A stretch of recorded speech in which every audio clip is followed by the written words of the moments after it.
senantiasa pula memberikan kita nikmat sehat sehingga kita dapat maksimal menjalankan segala perintahnya dan maksimal pula menjauhi segala larangannya. Salawat dan salam senantiasa tercurahkan kepada kekasih kita, junjungan kita Nabi besar Muhammad sallallahu alaihi wasallam beserta keluarga dan para sahabatnya, dan semoga kita kelak di yaumil qiyamah mendapatkan syafaatnya. Amin ya rabbal alamin. Baik ya Mas Sungguh yang dirahmati Allah, sebelum kita mulai ta'lim kita, mari sama-sama kita berdoa khususnya untuk orang tua kita, saudara kita, tetangga kita yang sudah wafat. Semoga Allah lapangkan kuburnya, Allah maafkan kesalahannya. Dan bagi orang tua kita, keluarga kita yang sedang sakit, semoga Allah angkat penyakitnya. Dan bagi kita yang sedang mengalami kesulitan hidup, semoga Allah berikan jalan keluar. Al-Hadiniyah, Al-Fatihah. A'udzubillahi minasyaitonir rajim. Bismillahirrahmanirrahim. Iyyaka na'budu wa iyyaka nasta'in. Shiratal ladzina an'amta 'alaihim. Amin. Baik, jemaah sekalian rahmatullah, kita lanjutkan kajian kita yang kemarin, bukan kajian quote atau ungkapan-ungkapan yang kemarin sampai nomor berapa kemarin? 20 ya. Menghindari prasangka buruk, bukan? Ya, saya ulang lagi dari nomor 20 ya. Nah, jadi yang ke-20 ya, ini ada ungkapan menghindari prasangka buruk itu meringankan dan membuat nyaman. Menghindari prasangka buruk itu meringankan dan membuat nyaman. Prasangka buruk itu kalau bahasa agama apa namanya? Suuzon. Jangankan uzon ya, jangankan berprasangka buruk, berprasangka saja itu sudah dilarang oleh agama. Berprasangka nih, bukan dia tidak berprasangka buruk enggak, tapi hanya berprasangka, mengira-ngira, menduga-duga. Dia kenapa ya? Itu jangan-jangan dia. Nah, itu sudah berprasangka. Ya. Kalau kita baca surah Al-Hujurat misalnya, itu dijelaskan ya ayyuhalladzina amanu, wahai orang-orang yang beriman, ya ayyuhalladzina amanu jtanibu katsiran minadh-dhon, wahai orang-orang beriman, jauhilah oleh kalian berprasangka. Bukan buruk sangka, berprasangka, menduga-duga. Kenapa? Inna ba'dadh-dhonni itsmun, karena kebanyakan dari prasangka itu adalah dosa. Nah, ini kalau ibu mungkin sudah paham, sudah ngerti banget itu karena sering dibahas ya. La ya ayyuhalladzina majtanibu katsiran minadh-dhon inna ba'dadh-dhonni itsmun wa la tajassasu wa la yaghtab ba'dukum ba'dha. Dan janganlah kalian mencari-cari kesalahan orang lain. Nah, ini kebanyakan zaman sekarang, apalagi tahun-tahun politik itu, orang mencari kesalahan-kesalahan orang lain. Misalnya siapa? Pak Anies misalnya mau nyalon, itu dicari-cari, dikorek-korek itu kesalahannya tempo lalu dia. Ada lagi misalnya si A ingin maju, itu dikorek-korek kesalahannya, agar tujuannya apa?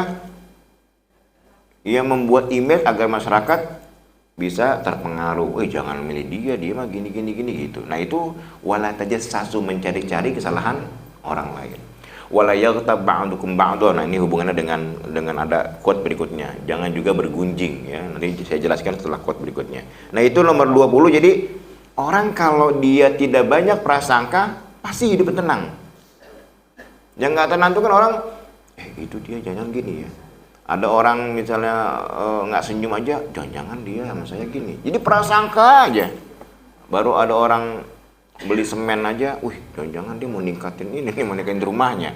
Jadi banyak prasangka sehingga dia hidupnya tidak tenang. Jauhi prasangka, maka hidup akan tenang. Itu nomor 20 ya. Kemudian nomor 21. Penyebab kegalauan adalah berpaling dari Allah. Galau apa artinya galau? Resah, gelisah. Penyebab galau, resah adalah berpaling dari Allah, menjauh dari Allah. Maka apa yang harus dilakukan? Kata dia, maka mendekatlah kepada Allah. Jadi kalau Bapak resah, tiba-tiba kan kadang gini, saya kan sering suka tuh merasakan tiba-tiba, kok hati tuh gak enak ya. Tiba-tiba gitu, nggak ada sebab nih, nggak ada sebab apa-apa, kok kayaknya resah, galau gitu. Maka solusinya mendekatlah kepada Allah. Mendekat itu diawali dengan mengingat Allah. Kan ala Bidzikrillahi tatma'innul qulub. Bukankah dengan mengingat Allah hati akan tenang?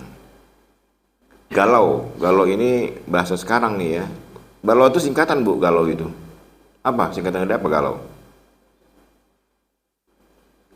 Hah? Galau.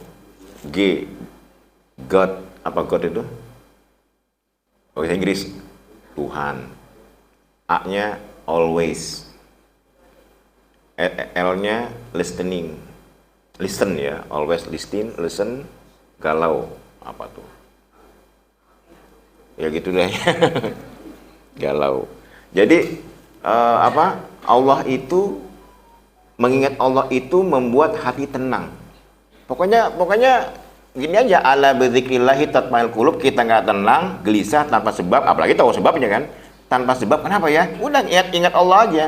Zikir dengan zikir, istighfar atau apa. Kan banyak zikir, subhanallah, subhanallah, walhamdulillah, itu aja.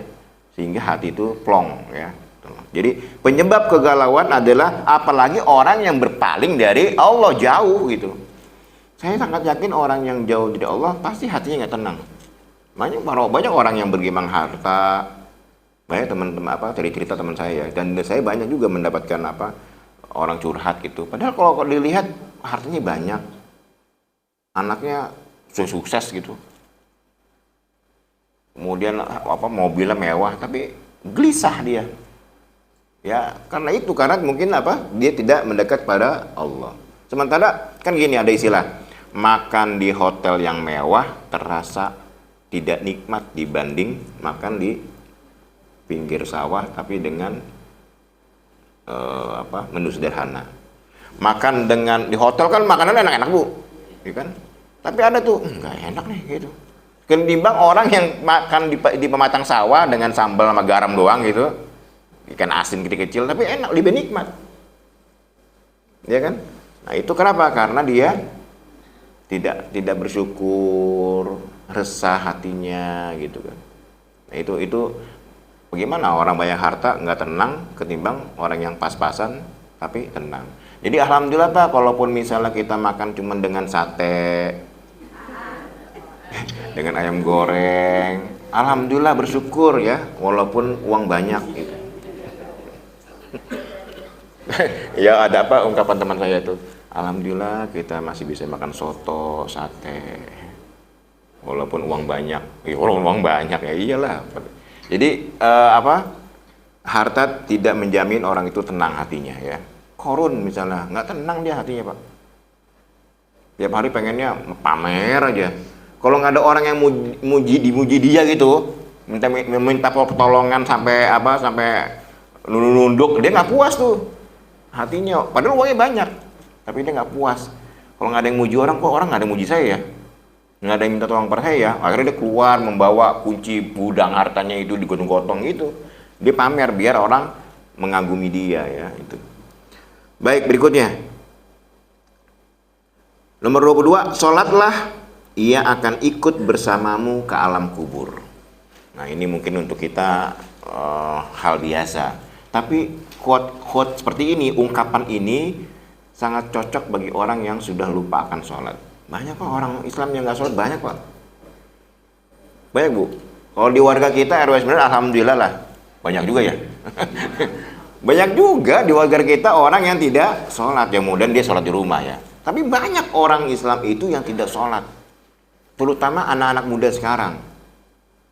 Kalau coba kalau dulu misalnya Pak Haji Ali nggak sholat subuh, gimana itu? Atau bangun kesiangan, kayaknya kan hati itu nggak tenang kan? Ada hutang gitu. Nggak mungkin orang-orang seperti kita ini mau tidur, nggak sholat isya, belum sholat isya, bisa tidur nggak? Enggak tuh, nggak akan nyenyak sholatnya tuh. Ya. Kenapa? Karena kita memang hati kita itu sedang dekat dengan Allah, terkoneksi ya. Tapi ada orang yang nggak sholat isya, tidur aja bablas tuh. Ada banyak. Ya. Jadi sholat itu bagi dia, meninggalkan sholat itu bagi dia hal biasa. Nah ini nggak boleh Pak. Untuk anak-anak kita, cucu kita itu harus tegas. Makanya wajar kalau Nabi di usia 10 tahun dipukul tuh wajar gitu Nabi. Karena Nabi bener-bener sangat mementingkan orang sholat. Kalau ke anak yang sudah bandel, yang sudah kelewat batas gitu, bagi bapak ibu yang mungkin punya anak, nauzubillah ya, Ada anak-anak teman saya itu punya anak yang sudah kelewatan dalilnya, sehingga orang tuanya sudah tidak didengar sholat itu. Orang tuanya saking tidak bisa lagi gitu menanganinya, cukup pesannya, iya nak, terserah mau melakukan apa saja, tapi ingat sholat. Sholat. Kalaupun kamu tidak melakukan sholat, minimal ingat dulu deh sholatnya gitu. Azan, harus sholat nih. Walaupun dia tidak melakukan gitu. Itu udah saking orang tua itu tidak bisa menasihati, tidak bisa bertindak lagi. Ya. Nah, kalau kita jadi sama kita punya anak, nauzubillah ini ya, seperti itu, ingatkan walaupun dia tidak sholat, ingatkan, nak, ingat sholat. Ingat aja deh, gitu ya. Ya, jadi itu aja Bu, pesan kepada anak itu, jangan tinggalkan sholat. Mau awal waktu boleh, pertengahan waktu nggak apa-apa, akhir waktu juga nggak apa-apa deh. Yang penting sholat gitu. Ya. Karena itulah memang kunci kesuksesan seorang gitu. Kalau ibu lihat orang yang sukses, ya dan bahagia, bukan hanya sukses banyak harta ya, sukses hidupnya gitu. Lihat aja sholatnya, pasti bagus gitu. Kalau kita merasa hidup kita itu sempit, kekurangan, perbaiki sholat kita. Itu aja. Itu menjanji Allah sudah ya. Kalau kita merasa punya ada kesulitan yang kita tidak bisa kendalikan, kita tidak bisa kita atasi, sholat. Lihat sholat kita mungkin kurang baik. Yang mungkin tadinya akhir waktu, coba diusahakan pertengahan waktu atau lebih baik awal waktu. Yang tadinya cepat-cepat terburu-buru, coba sedikit tumakninah, perbaiki sholat kita ya.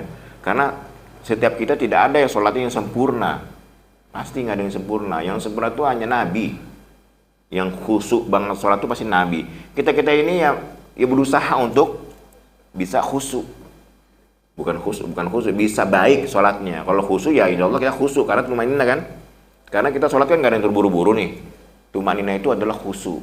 Bagaimana kalau sholat masih ingat ini, ya itu wajar. Ya namanya setan kan bisikan kan. Karena itu janji iblis yang dia selalu ingin membisikkan orang yang sedang dekat pada Allah, termasuk dalam sholat. Baik, jadi sholat karena apa? Karena sholat itu yang akan mengikuti kita di alam kubur. Saya nggak bisa bayangin kalau ada orang meninggal, sholatnya nggak benar gitu Bu. Nggak sholat gitu di dunia gitu. Gimana itu dalam kubur ya? Sedih kita dengarnya ya saudara kita. Kemudian yang nomor 23, ini tadi lanjutan dari sebelumnya ya. Jika mendengar ada seorang teman sedang bergosip, gibah, maka katakan padanya, takutlah pada Allah. Takutlah pada Allah. Nah ini mungkin bagi sebagian kita ada yang suka nggak enakan. Ada teman lagi ngomongin orang, kitanya gimana tuh? Ngikut nimbrung. Ngikut nimbrung biasanya tuh ya. Kalau bapak mah enggak, kalau Pak Ali misalnya ada yang ngobrol gosipin orang, enggak nimbrung ya Pak Ali ya. Lagi ya. Tapi biasanya banyak orang tuh, ini orang yang ngapain sih nih? Lagi ngomongin orang itu, dia gabung ikut gosip orang, ngomongin orang gitu. Nah, bisa nggak ada orang teman lagi ngomongin orang terus kita takutlah pada Allah. Ya takut pada Allah itu bahasa kaku ya. Udah, diem sih. Iya, itu cara kita harusnya ya. Kenapa Pak? Karena ini bahaya gibah ya. Tadi kan wala tajassasu wala yaghtab ba'dukum ba'dum, ayat yang tadi itu. Dan janganlah sebagian kalian menggibahi, ngomongin, gosipin sebagian dari yang lain. Kenapa? Ayuhibbu ahadukum ayyakula lahma akhihi mayitan fakaritumu.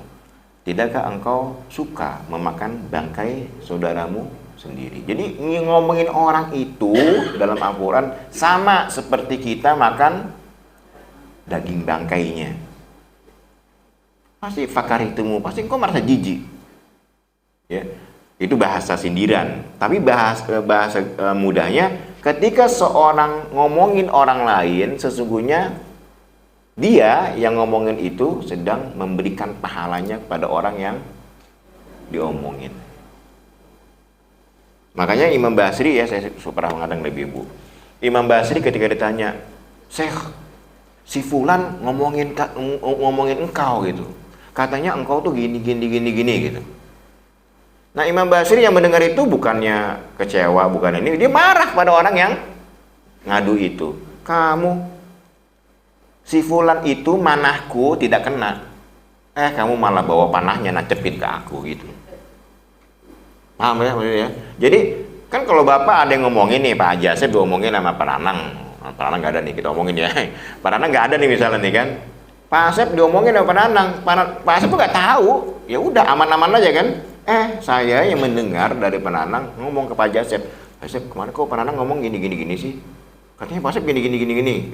Nah itu kan berarti menancapkan panah yang tadinya tidak kena jadi kena. Suatu kali beliau juga dibilang juga sama muridnya, Syekh, si fulan ngomongin engkau. Apa kata Imam Basri? Alhamdulillah, aku mendapatkan pahala tanpa aku beribadah. Aku mendapatkan pahala tanpa aku beribadah. Jadi kalau Bu Haji Latif diomongin sama orang, jangan marah. Alhamdulillah. Karena apa? Sedang mendapatkan pahala tanpa beribadah. Kan kita kalau mau ada pahala harus beribadah nih. Kalau mau berpahala kan, iya dong harus sholat atau puasa atau baca Quran atau sedekah kan gitu ya wajibnya. Kalau mau ada pahala pasti ibadah kan. Kalau digosipin itu kita mendapatkan pahala tanpa ibadah, tanpa capek. Jadi alhamdulillah, walaupun hak ini dongkol juga ya. Tapi alhamdulillah, jangan balas gitu. Ya. Nah ini gosip, ada sebuah ungkapan lagi yang lain. Ini kata Nabi malah ya. Seburuk-buruknya tempat di neraka itu adalah orang yang datang membawa pahala yang sangat banyak, tapi ketika di akhirat menghadap Allah, habis pahalanya justru dia mendapatkan dosa dari orang lain. Kalau dalam bahasa Nabi itu muflis. Orang yang muflis apa? Bangkrut. Dia datang menghadap Allah dengan pahala yang sangat banyak, dia sholatnya, pahala puasanya, pahala baca Qurannya banyak itu. Tapi ketika dia menghadap Allah, habis pahalanya, ya malah justru dia mendapatkan dosa. Salah satunya adalah orang yang ghibah, ya ngomongin orang lain, ya membicarakan orang lain bukan hanya keburukannya ya, membicarakan orang lain, maka sama saja kita sedang memberikan pahala kita kepada orang yang kita gibahi ya. Jadi kalau ada teman yang sedang gosip takut, jangan takut kepada Allah, kayaknya takut kepada Allah kayaknya terlalu kaku kan, gibah gitu aja. Di sini ada ungkapan berikutnya nih, jangan gibah katanya, pekerjaanmu yang lain masih banyak menggunung. Kalau ada orang gibah, bisa gak ibu bapak ngomong, jangan gibah, pekerjaan lo yang lain masih banyak gitu. Ya kecuali sama orang yang sudah akrab banget kan, weh ngomongin kalau di kantor saya kan gitu, weh ibu-ibu gitu kan, ngomongin gosip ya gitu. Ya saya kalau di kantor kan suka di ini bukan ditakutin, agak ya disegenin lah ya kalau di kantor tuh. Kalau misalnya ada teman-teman saya perempuan lagi ngobrol gitu, saya datang, ada ustaz gitu ya, ngapain lo ngomongin lo ya gitu. Jadi kalau bisa dengan bahasa yang bercanda, kalau teman akrab ya itu ngomongin orang ya, itu tergantung kita lah. Kalau mau orang yang nggak dikenal, jangan begitu, bisa di ini sama kita ya. Jadi minimal kita tidak ikut nimbrung. Jangan ada orang teman ada sedang gosipin, kita masuk ke situ. Kalau kita tidak bisa ngingetin, setidaknya tidak ikut nimbrung atau menyimak.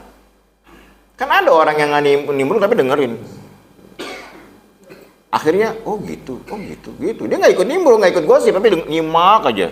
Nah itu sama dosa orang yang menyimak pembicaraan gosip, sama dosanya seperti pelakunya. Ya, ini Imam Ghazali mengatakan apa yang dilarang untuk diucapkan maka dilarang juga untuk didengar. Bapak kan nggak boleh nih mengucapkan ghibah kan? Kita malah dengerin, itu sama dosanya. Makanya saya sering mengatakan kalau nonton TV ya jangan nonton yang gosip, infotainment, artis. Emang enak sih nonton ini Ibu ya? Nonton gosip-gosip enak kan? Si A artis ini gini, pantesan gini gitu. Kayaknya kita yang nonton seneng banget lihat artis, nggak seneng kayaknya lihat artis kena gosip tuh. Itu ya emang budaya kita ya gitu. Karena gosip dilarang, maka kita dilarang untuk mendengar. Kalau zaman sekarang dilarang juga untuk menyimak, menontonnya, membacanya. Ya, jadi kalau ibu nanti di WhatsApp, di media sosial melihat ada tulisan-tulisan yang kira-kira ini gibah ini gitu, udah jangan dibaca, jangan di forward, ya, lewatin aja ya. Karena khawatir kayak gitu tuh ya. Sama gibah itu dosanya sama, kita memberikan pahala pada orang lain. Kemudian yang ke-24, dawamkan. Apa dawamkan tuh? Kontinyukan, sering-sering. Dawamkan membaca surat Al-Mulk karena ia penolongmu di alam kubur. Tahu Bu, surat Al-Mulk ya? Udah hafal belum surat Al-Mulk? Syukur-syukur dihafal ya. Surat Al-Mulk ya. Sering-sering baca surat Al-Mulk kalau sempat dihafal. Maka kenapa? Karena ia penolongmu dalam kubur. Dalam banyak hadis disebutkan bahwa surat Al-Mulk nanti akan menjadi syafaat di alam kubur. Al-Mulk, apa awalnya Al-Mulk? Hah? Ya. Alhamdulillahilladzi anzala alaihi tabarakallah. Ya itu ya. Itu minimal kata Nabi kalau nggak hafal semuanya 10 ayat pertama, 10 ayat terakhir misalnya ya. Tapi pendek kan berapa ayat sih paling tuh? Surat ke-63 ya? Atau 67? 67 ya, 60 30 ayat lah ya. Coba dibaca surah Al-Mulk itu. Karena apa? Jadi kalau malam Jumat Bapak selain baca surat Yasin juga baca surat Al-Mulk. Lebih lagi surat Al-Kahfi gitu. Jadi kalau coba biasakan, karena usia kita sudah kepala 5 nih ya. Kalau malam Jumat gitu Bu ya, selain surat Yasin gitu, boleh surat Yasin, surat Al-Kahf, Al-Kahfi dengan surat Al-Mulk. Sebenarnya sih ini surah Al-Mulk tuh malah sebelum tidur ya. Baca sebelum tidur tuh baca surah Al-Mulk. Karena anjuran Nabi itu setelah membaca Qul huwallahu ahad, wa'awzatain, Qul huwallahu falaq, Qul a'udzu binnas, ayat kursi termasuk surat Al-Mulk ya gitu. Bacalah, dawamkan. Dawamkan itu bukan hanya dibaca, terus dikontinyukan, dirutinkan membaca surah Al-Mulk karena ia penolongmu di alam kubur. Kemudian 25, orang yang diharamkan api neraka, salah satu orang yang diharamkan api neraka adalah dia yang salat dengan khusyuk hingga berlinang air matanya. Orang yang sholat, salah satu orang yang diselamatkan nanti di akhirat itu adalah yang dijauhkan dari api neraka adalah orang yang sholat dengan khusyuk kemudian dia menangis. Coba Bapak Ibu ingat-ingat selama hidup pernah gak sholat sampai nangis? Nah, jarang-jarang kayaknya. Belum pernah sama kali? Ya, sholat sambil nangis. Kalau sholat jemaah mungkin enggak, jarang-jarang lah. Tapi ada saya di kantor itu, di kantor saya itu memang orangnya agak mewek ya, laki-laki. Tapi kalau meweknya, tapi mewek ini dalam hal dosa ya. Jadi dia kalau jadi imam nangis. Kalau sholat zuhur, sholat asar, dia selalu jadi imam tuh. Jadi bukan nangisnya itu ketika Allah baru kayak habis nangis itu. Allah gitu. Orang-orang sih bilangnya lebay nih gitu. Kayak orang-orang yang ngerti ya. Tapi menurut saya hebat sekali orang yang bisa sholat 5 waktu, apalagi jadi imam, dia nangis. Apalagi kalau habis sujud lagi doa nih, lagi doa. Kan dimimpin doa kan. Rabbana atina fid dunya hasanah wa fil akhirati hasanah wa qina adzabannar. Itu 3 kali dia. Wa qina adzabannar. Wa qina adzabannar gitu. Bahasanya. Nangis dia gitu. Nah, ini jarang-jarang kita punya perasaan seperti itu, Bu. Ya, apalagi sedang sholat. Nah, cenderung kita sholat bisa nangis itu kalau sholat malam, sholat sendiri. Terlebih kalau misalnya di bulan Ramadan. Ya, coba. Ya, karena susah. Salah satu orang yang dijauhkan dari api neraka adalah orang yang sholat dengan khusyuk kepada Tuhannya. Dengan itu dia menangis. Menangis itu karena ingat dosa. Ingat dosa. Jarang, Bu. Apalagi anak muda sekarang. Coba ditanya, pernah nggak sholat dengan nangis? Nggak akan ada. Ya saya juga udah mungkin setiap Ramadan doang kalau lagi sendiri, kalau atau lagi banyak ada masalah, lagi banyak utang baru nangis. Ya Bu ya, ada masalah baru tuh. Aduh, bingung nih minta sama siapa lagi nih. Ya udah sama Allah lah. Ya Allah, gini gimana lah, coba kita nanya lagi gitu. Nah, mengadu kepada Allah ya, sholat. Nah, tapi ada teman saya di kantor tuh begitu. Dia kalau ingat, kalau ada doa-doa yang berhubungan dengan neraka itu dia takut, dia takut terus sesak napasnya gitu. Saya tanya, nah ente kalau doa gitu? Nah, tahu dong. Emang dia orang pondok dulunya, jadi sudah biasa kalau waqina adzabannar itu takut. Kan ada Pak orang yang ditakutin api neraka, dia nggak nangis, nggak takut. Ada nggak Pak? Ada. Oh, nggak sholat neraka loh. Neraka ya? Gitu, malah nantang dia. Jadi kalau Bapak Ibu mendengar, awas, jangan begitu nanti api neraka, masuk neraka. Kita biasa aja itu denger itu, Bu. Orang anak zaman sekarang itu kalau diingatkan nanti ada neraka, itu biasa aja gitu. Padahal dulu zaman sahabat itu kalau mendengar kata-kata neraka, nangis mereka. Ya. Kenapa? Senang neraka nanti sama artis. Iya, senang dia. Masuk neraka kan banyak artis itu, gitu katanya. Banyak artis, banyak orang kaya yang itu koruptor ya. Itu Pak, jadi apa ya, waqina adzabannar tuh karena memang kita mungkin ketika berdoa itu kurang memahami maknanya sehingga ya udah begitu aja dilafazkan ya. Makanya sebaiknya doa-doa yang sering kita baca nih, Ibu kan punya, Bapak kan punya doa-doa tuh yang sering dibaca ya. Coba dipahami maknanya. Sehingga ketika berdoa itu benar-benar ngerti gitu. Membayangkan minimal Rabbana hablana min azwajina. Kan sering kita baca itu. Apa maknanya? Ya Allah, karuniakan pada kami pasangan dan anak-anak keturunan yang qurrata a'yun, enak dipandang mata. Sampai bayangin tuh ibu suaminya, bayangin anaknya gitu. Ini suamiku ngeselin banget sih gitu misalkan ya. Udah Rabbana hablana. Bayangin nih wajah suaminya, Bu. Pak Jum misalkan di rumah gitu kan, atau bapak-bapak, ini istri bawel banget ini gitu kan. Udah Rabbana hablana. Itu bayangin istrinya tuh yang bawel gitu. Karena kita paham doa ini ya kan, maknanya Rabbana hablana min azwajina. Lihat anak-anak yang ini yang nyebelin, bikin hati susah. Wa dzurriyyat Rabbana hablana min azwajina wa dzurriyyatina ya Allah. Baik, sambil bayangin anaknya ya. Nah, dengan kita memahami doa pasti ya kita lebih meresap. Ketika sama kayak Rabbana atina fid dunya hasanah, itu kan kita doa karena sudah sebagai sapu jagat, akhirnya gimana? Ya begitu aja. Apalagi doa dalam majlis taklim, doa panjang, panjang banget sih doa ini. Rabbana atina, alhamdulillah, dikit lagi selesai nih gitu. Ya coba ya. Jadi kalau Rabbana atina, alhamdulillah, akhirnya selesai juga. Gitu dalam hati tuh. Kalau alhamdulillah ada orang, ini doanya panjang banget sih ini. Pak Idris misalkan doakan panjang gitu. Kapan selesainya nih? Amin. Rabbana atina, alhamdulillah, dikit lagi selesai. Ya padahal Rabbana atina, ya Allah, berikan kepada kami kebaikan di dunia. Wa fil akhirati hasanah, dan kebaikan di akhirat. Ibu tahu nggak kebaikan di dunia yang dimaksud itu apa saja dalam doa sapu jagat itu? Bapak saya juga pernah sering menyampaikan. Fid dunya hasanah yang pertama ya, yang dimaksud dengan kebaikan. Jadi ibu nanti pas baca doa Rabbana atina fid dunya hasanah itu membayangkan ini nih yang saya jelasin ya. Yang pertama, kebaikan di dunia, ibu memiliki pasangan yang soleh atau solehah. Yang pertama nih. Soleh itu artinya apa? Nah, soleh aja Bapak Ibu nggak tahu artinya ya kan? Apa Pak Jum? Kalau Pak Jum minta istri yang solehah, itu maksudnya solehah itu yang apa? Yang beragama. Padahal nggak itu maknanya.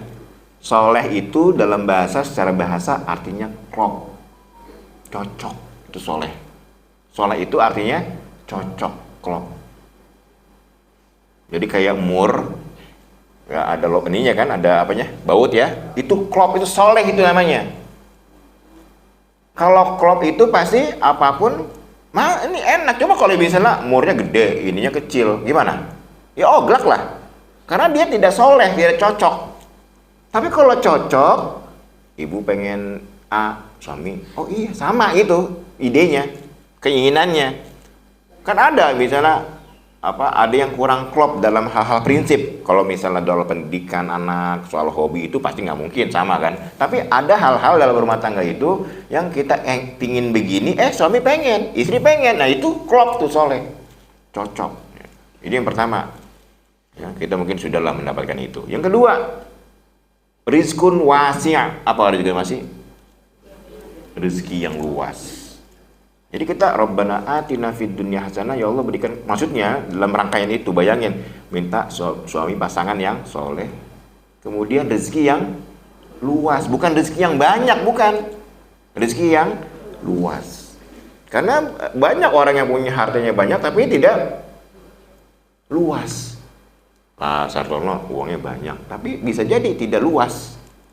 Luas itu artinya gini, Pak Sartono misalnya pengen makan daging, uangnya banyak nih, bisa nggak beli daging? Bisa, daging kambing naik onta aja bisa beli kan gitu. Kata dokter, Bapak udah nggak boleh makan daging. Nanti kalau daging bisa tinggi mati. Gimana Pak Sartono? Nggak bisa beli makan daging. Uangnya banyak bisa beli lagi, tapi dia tidak bisa menikmati daging. Itu berarti nggak wasiat, tidak luas. Sakit, ada orang sakit, sakitnya sakit itu parah, uangnya banyak miliaran, kata dokter obatnya ini mahal Pak, obatnya 100 juta, sanggup saya beli. Dicari di apotek nggak ada obatnya, ke Singapura cari nggak ada obatnya. Itu berarti rezekinya tidak wasiat. Nah wasiat itu apa? Apa yang kita pengen ada. Duitnya nggak seberapa, tapi mau makan ini ada. Nah itu wasiat. Ya. Jadi pengertian dari Rabbana atina itu pertama mendapatkan pasangan yang soleh, yang klop. Yang kedua rizkun wasi'. Yang ketiga nantinya qalbun mutmain, memiliki hati yang tenang. Qalbun mutmain. Ini nggak semua orang punya qalbun mutmain. Hatinya tenang. Walaupun mungkin duit di dompet tinggal 50.000, tapi hati tenang karena yakin rezeki itu dari Allah. Kan banyak orang, teman-teman saya juga ada tuh ya di kantor itu, misalnya dia karena beberapa hal dia kredit gitu misalnya kan, akhirnya angsurannya langsung dipotong dari gaji. Ada yang kredit motor mungkin gitu kan ya. Jadi pas gajian dia hatinya udah nggak tenang tuh, buru-buruan sama bank tuh, siapa yang ngambil duluan gitu. Jadi tiba-tiba kalau misalnya dia keduluan bank, pas dilihat habis duitnya. Karena apa? Karena langsung dipotong oleh bank. Malah di situ kadang-kadang suka ada min. Bapak pernah nggak? Sudah pernah tahu belum di saldo di rekening itu bisa min? Tahu nggak Pak? Ini bagi PNS nih. Jadi saldo di rekening itu min. Misalnya min 300.000 gitu. Kenapa? Karena dia punya angsuran di bank itu, pas mau ditarik uangnya udah nggak ada, ketarik duluan sama dia gitu. Nah, jadi min, nanti bulan besok dipotong lagi tuh, ditambahin begitu. Nah itu qalbun mutmain, jadi nggak tenang, punya uang banyak gajian tapi dia masih tidak tenang. Nah kita ingin seberapapun harta yang kita dapat dari Allah membuat hati kita menjadi tenang gitu ya. Itu kebahagiaan di dunia. Kalau di akhirat yang pertama kita bebas dari neraka, api neraka ya. Kemudian yang kedua, yang terakhir itu di akhirat mendapatkan kenikmatan itu kita bertemu dengan Allah. Itu puncak nikmat seorang muslim itu adalah ketika di akhirat kita berjumpa dengan pencipta kita, Allah ya. Dan ini nggak semuanya bisa ya. Baik, berikutnya nomor 26. Jangan menyikapi orang beriman yang lalai dengan cara menyakiti. Jangan menyikapi orang yang beriman sedang lalai gitu dalam beragama dengan menyakiti. Jadi nggak boleh Pak, kita misalnya ada orang tiba-tiba misalnya saya melihat Jasep, dia nggak sholat di masjid. Kemudian kita marah. Lo kenapa lo nggak pernah masjid lo? Maksudnya jangan kita tahu dia muslim, dia beriman ya.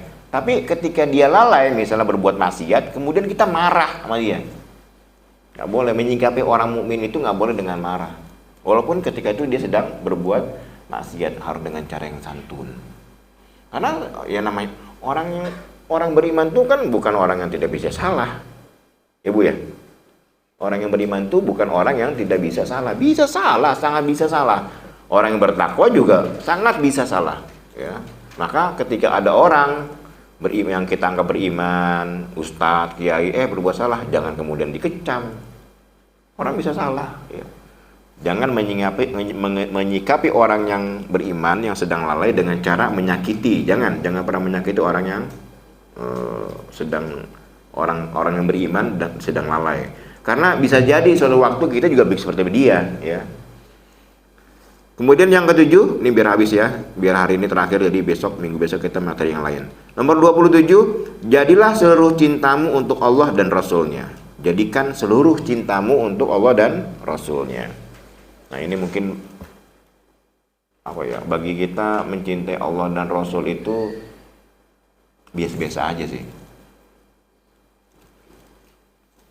Coba saya pernah dengar ungkapan dari Felix ya, Ustadz Felix ya.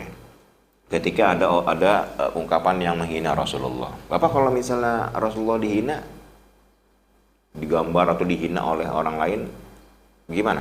Marah gak? Hah? Marah kan? Tapi kan marahnya umat Islam beda-beda. Ada yang kesel doang, karena dia nggak bisa berbuat apa-apa tuh. Ada orang yang saking cintanya pada Rasul, dia berani demo. Ada orang Islam yang, ngapain demo sih?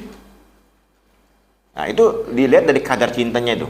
Dan cinta kita sebagai umat yang umat kepada Rasulullah. Ya. Ada orang yang tidak mau demo, tidak mengambil tindakan karena ya sudahlah, ada orang lain ini gitu yang sudah demo ya. Nah orang-orang yang demo membela Nabi itu adalah mungkin dia ibadahnya tidak sehebat kita, tapi dia mencintai Rasulullah itu luar biasa, rela mati. Ya. Nah kalau kata Ustaz Felix begini, saya ini mencintai orang tua saya cinta ibu saya cinta ayah saya. Tentunya kalau ada orang yang menghina ibu saya atau yang menyakiti ayah saya marah. Saya coba Pak Jasep misalnya ada yang nyakitin ibunya, apa yang dilakukan Pak Jasep? Bisa bawa golok, apa Bang Ipin? Bisa golok itu. Siapa yang ini ya Bang Ipin ya? Siapa ini yang ini ibu saya? Itu golok itu, bawa golok itu. Belanya seperti itu gitu, belanya. Kata Felix, itu saya mencintai orang tua. Kalau orang tua saya dibully diejek, saya akan marah. Marah saya itu mungkin akan mukulin orang itu. Nah, cinta saya kepada Rasulullah melebihi itu.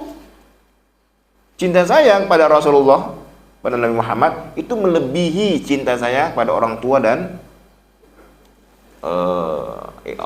ibu dan bapaknya. Jadi dia berani meninggalkan orang tuanya karena cinta Rasulullah. Masuk Islam kan?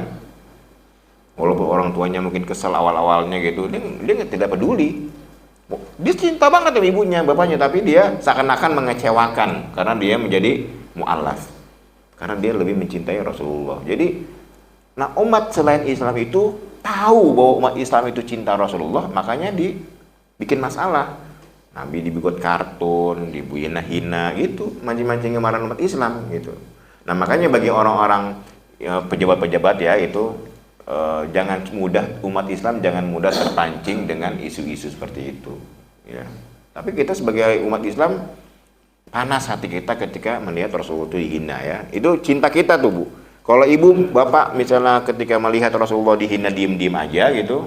Nah, ditanyakan kadar kita pada Rasul seperti apa. Di sini jadikan cinta seluruh cintamu hanya untuk Allah dan Rasulnya. Jadi kalau Allah dan Rasulnya dihina, bukannya loh kok Allah dihina kok butuh belaan kita sih? Enggak, bukan dibela Allah itu, tapi membuktikan cinta kita kepada Allah dan Rasulnya. Kemudian yang ke-28, maafkan orang yang menyakitimu karena sesungguhnya ia sedang memberikan amal kebaikannya padamu. Kayak tadi ya, maafkan orang yang menyakitimu karena sesungguhnya dia sedang memberikan amal kebaikannya, pahalanya untuk kita. Jadi kalau orang yang jahat nyakitin kita, gosipin kita, apapun itu, maafkan aja. Susah memang memaafkan ya, susah memang memaafkan, tapi itulah salah satu jalan agar hati kita tenang. Ada orang nyakitin, ada orang menghina, ada orang ini, kalau bisa maafkan. Ya. Bagaimana cara mudah memaafkan? Toh dia sedang memberi pahala kepada kita. Dia nggak ngasih uang memang, tapi dia sedang memberi pahala kepada kita. Dan kita mendapatkan pahala tanpa capek beribadah. Ya. Kemudian yang berikutnya, nomor 29, salat, tilawah dan zikir adalah penerang hatimu. Tadi jadi ayatnya ala bizikrillah tatma'innul qulub. Ingatlah pada Allah, bukankah dengan mengingat Allah hati akan tenang. Jadi salat, tilawah, apa tilawah itu?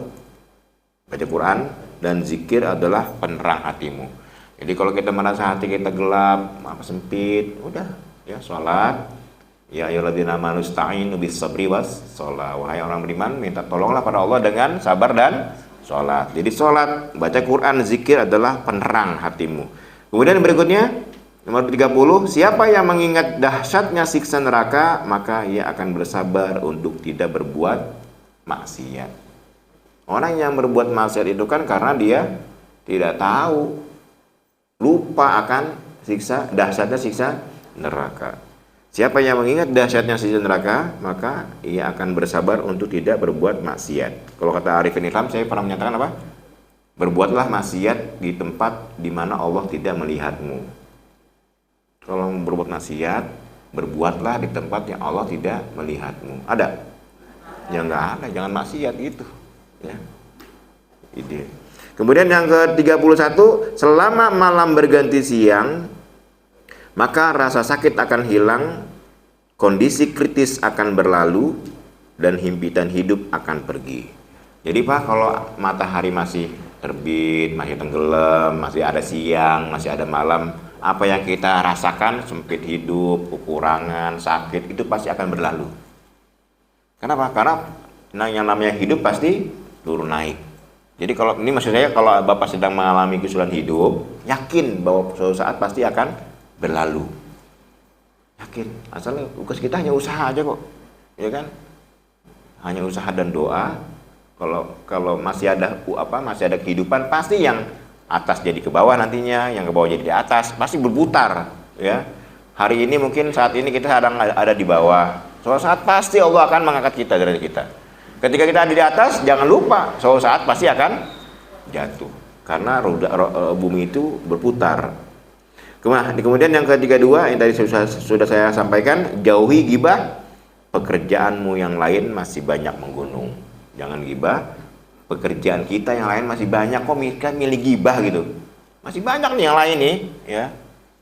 Jadi tinggalkan gibah. Kemudian yang berikutnya, salatlah dengan khusyuk, tumakninah dan tidak terburu-buru. Tumakninah itu artinya tidak terburu-buru. Salatlah dengan khusyuk, tumakninah atau tidak terburu-buru, karena semua hal yang menantimu tidak sebanding nilainya dengan salat. Jadi salat, kalau kita salat tuh apa ya? Kadang-kadang orang kalau salat orang buru-buru banget sih, Allah Akbar, Allah Akbar, Allah Akbar gitu.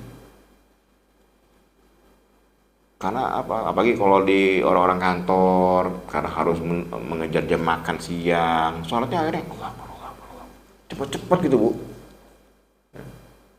Jadi kalau lagi sholat tuh nikmatin setiap gerakannya, tiap rukunnya, bacaannya nikmatin. Kenapa? Karena yang lain itu nggak ada nilainya dibandingkan dengan sholat. Kan tujuan kita diciptakan Allah untuk apa? Tujuan Allah menciptakan kita, wa ma khalaqtul jinna wal insa illa liya'budun. Tidaklah kami kata Allah menciptakan kalian makhluk nih manusia dan jin kecuali untuk beribadah. Maka tujuan kita hidup di dunia itu untuk ibadah, Pak. Terutama sholat. Maka kita kerja, kita jalan-jalan, kita piknik, itu semua hanya apa? Selingan. Bapak kerja nih, Pak Jum kerja, kemudian mungkin main atau piknik atau apa, itu hanya selingan dalam rangka menunggu waktu sholat. Artinya apa? Ketika waktu sholat datang, udah tinggalin selingan itu, lagi rapat, itu selingan semua kerja itu. Tapi alhamdulillah sekarang di kantor-kantor kayak madrasah itu biasanya kalau udah azan stop tuh rapat, ya. Di SD juga begitu rata-rata ya, atau minimal diem. Kalau dulu kan azan cuek aja ngobrol gitu kan. Nah kalau sekarang sudah mulai alhamdulillah kalau rapat itu azan selesai. Jadi rapat menyesuaikan dengan waktu azan. Udah alhamdulillah negara kita udah bagus di sekolah-sekolah madrasah itu. Tapi banyak juga yang bukan di sekolahan itu ketika azan ya tetap aja nongkrong. Nah itu dia belum memahami betapa pentingnya sholat. Ya, jadi sholat Pak, ya sholat awal, perhatikan sholat gitu loh ya. Sholatlah dengan khusyuk. Khusyuk itu apa artinya? Tumakninah, tidak terburu-buru, menikmati setiap gerakan ya. Karena semua hal yang setelah sholat itu kita mikirin apa nanti mau makan, mau kerja, mau meeting, mau apa itu, tidak ada apa-apanya dibandingkan dengan sholat kita. Kemudian yang ke-34, bacalah Al-Quran dan hafalkan. Karena membaca dan menghafal satu ayat Al-Quran lebih baik dari dunia dan isinya. Saya mohon maaf belum tahu sumbernya. Ini kan ungkapan ya. Tapi sumbernya apakah ada dalam hadis, saya belum mendapatkan bahwa membaca dan menghafal satu ayat Al-Quran lebih baik dari dunia dan sisinya. Ini saya belum dapat hadisnya. Tapi ini maksudnya mungkin untuk motivasi kita agar kita begitu besarnya pahala membaca dan menghafalkan Al-Quran. Bagi bapak-bapak, ibu-ibu yang udah sering khatam Quran, yang sudah bisa lancar baca Quran, coba tingkatkan ke tahap berikutnya, yaitu menghafal ayat-ayat yang kira-kira bisa juz amma kayak, atau satu surat Al-Buruj. Bu Haja Latif hafal surat Al-Buruj yang tadi saya baca tuh. Nah kalau menghafal coba wassama idzatil buruj. Sengaja memang kalau subuh saya baca biar hafal. Kan bapak saya kalau baca suratnya itu aja ya, kalau baca surat kok itu mulu sih. Iya biar jemaahnya hafal gitu kan. Jadi menghafal sambil mendengar, menyimak gitu ya. Jadi membaca dan menghafal satu ayat Al-Quran lebih baik dari dunia dan isinya. Tapi sekali lagi ini bukan hadis ya. Ini ungkapan untuk memotivasi kita bahwa menghafal satu ayat itu besar pahalanya. Kemudian yang terakhir, yang nomor 35, hidup ini indah dan yang paling indah adalah engkau bersama imanmu. Hidup indah gak Bu? Hah? Bu Hajah Tati, indah ya hidup? Indah. Ya Pak Sartono, hidup itu indah gak? Kalau ada cinta. Kalau ada cinta. Kata Pak Idris, kalau ada cinta, ya hidup itu indah. Tapi kata orang yang membuat ini, tapi yang indah, yang lebih indah itu adalah ketika engkau wafat bersama dengan imanmu. Buat apa kaya, senang di dunia, wah, pejabat, mati nggak ada iman. Jadi indahnya hanya di dunia. Nah, kita ingin keindahan yang kita nikmatin di dunia ini terus sampai ke akhirat ya gitu. Jadi hidup ini indah Bu. Jadi jangan sampai ada orang yang berkata hidup itu nggak indah. Aduh banyak utang. Punya utang aja indah. Nikmatin punya utang itu. Ya. Jangan terpikirkan gitu. Jangan gara-gara punya hutang akhirnya tidak semangat hidup. Justru yang punya hutang itu harus semangat hidup. Gimana dibayarnya nih gitu ya. Jadi hidup itu indah, tidak ada yang tidak indah. Kenapa? Kita punya mata, punya telinga, indah banget hidup dah ya. Apalagi kata Pak Idris bersama orang-orang yang dicintai ya. Emang kalau nggak punya cinta hampa ya kan. Baik, sampai sini ada pertanyaan sambil menunggu waktu suruh pertanyaan. Nah Pak Idris nih biasanya dengan cinta nih. Silakan Pak Idris. Masalah gosipnya menjadi kenyataan ternyata gitu ya. Gosip. Di zaman sekarang ini kan banyak masalah makan di masjid ya, makanan nih. Contoh misalkan nih, saya datang sini, datang makanan, ada nasi, ada mie, lontong, gorengan kan. Saya ambil nih, boknya 2, gorengan 2, lontong 2 kan. Sesuai nih buat keluarga di rumah nih, saya simpan di sini. Kira-kira itu, terus orang cerita nih, Pak itu terjemah yang boleh makanan mulu nih. Cerita semua orang yang nih, kira-kira ceritain saya nih gimana dulu. Iya, jadi itu bukan gosip, mungkin memberitahu itu kali ya. Jadi Pak Idris kalau Jumatan misalnya dia nyimpen makanan makanan Jumat berkah ya. Jadi dia sholat, Pak Idris yang sholat Jumat tapi pulangnya untuk istrinya, untuk tetangganya, untuk anaknya gitu. Jadi 3 biji atau 4 biji disimpan gitu kan, dibawa pulang. Niatnya memang untuk dibawa pulang gitu. Terus ada orang ngomongin, itu Pak Idris gimana sih? Oh, sholatnya sendiri, pulangnya 4 gitu kan. Sholatnya sendiri, pulangnya 4. Apakah itu termasuk gosip? Iya, termasuk gosip juga. Ya. Gosip itu apa sih gosip? Gibah? Membicarakan orang lain yang orang lain kalau dengar dia nggak suka. Itu walaupun benar. Ya. Pak Idris kalau ngomongin, ini Pak Idris kok ngoboknya 4 sih? Kan pasti nggak senang Pak Idris dengernya kan? Nah itu gosip, gibah. Walaupun itu benar. Nah kalau tidak benar jadi fitnah. Jadi gosip itu bukan berarti mengada-ngada, enggak. Gosip itu, gibah itu adalah membicarakan orang lain. Kalau orang lain itu mendengar dia nggak suka, walaupun dia benar gitu. Makanya dalam ayat itu ada lanjutannya, dan janganlah kalian memanggil dengan gelar yang buruk.